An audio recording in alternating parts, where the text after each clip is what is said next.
Well, now to the incredible story of a Yorkshire electrician who's turned his hand to building a school, not on his own doorstep, but in Cambodia. Yes, after a trip to the country 5 years ago, Sean returned home vowing to help the poor street children he'd seen. He's done that and a whole lot more. He's with us now in the studio, along with Chris Boswell, who's also helped him to achieve his goal. Well, Sean, what a goal it is. Tell us what you've just done out there. Well, we went out there in January this year and we've built a free English school for beach and street and village children in Cambodia. How do you get a plot of land in Cambodia to build a school? Very difficult. With a land grab, we couldn't get land near the beach or anything like that, so I had to approach the head monk at the Otras Temple, Mirza Pal, and he gave me temple ground.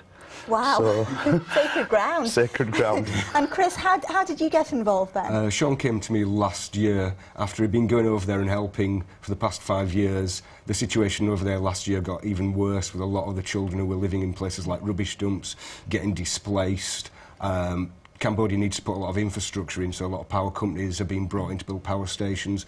People who were living on rubbish dumps before ended up living on the side of the street, and Sean knew he had to do something more, so he came to me for help with fundraising, getting the word out, and just a bit of organisation in the background. Well, Chris said there, 5 years you've been going. How did it all start? I mean, you just went there for a trip and saw how big the problem actually was? I initially went to see a friend, and then I saw the plight of the children, and I vowed to go back the following year. So I raised money and took colouring packs back with me, handed them out to all the children. And then a year later, I got 1,000 colouring packs then, and then I rode around Cambodia to all the rural villages and handed them out then.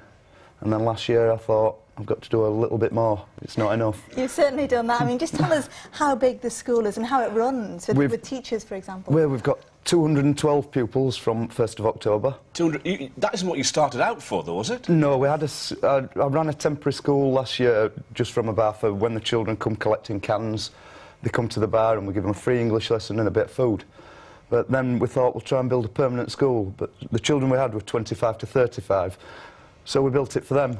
But now with 212. This isn't where you want to stop. You know, you've got Painting Smile School, which is this one. Yeah. Hopefully, Chris, there's going to be lots more to come. Yeah, I mean, we initially need to build at least one more classroom. At the moment, the children are getting 2 lessons a week. We get more classrooms, we can provide more substantial education for them. Then we need to get out to the rural children. We need a mobile centre to bring education out to people in more remote areas. There's a lot for us still to do, an awful lot.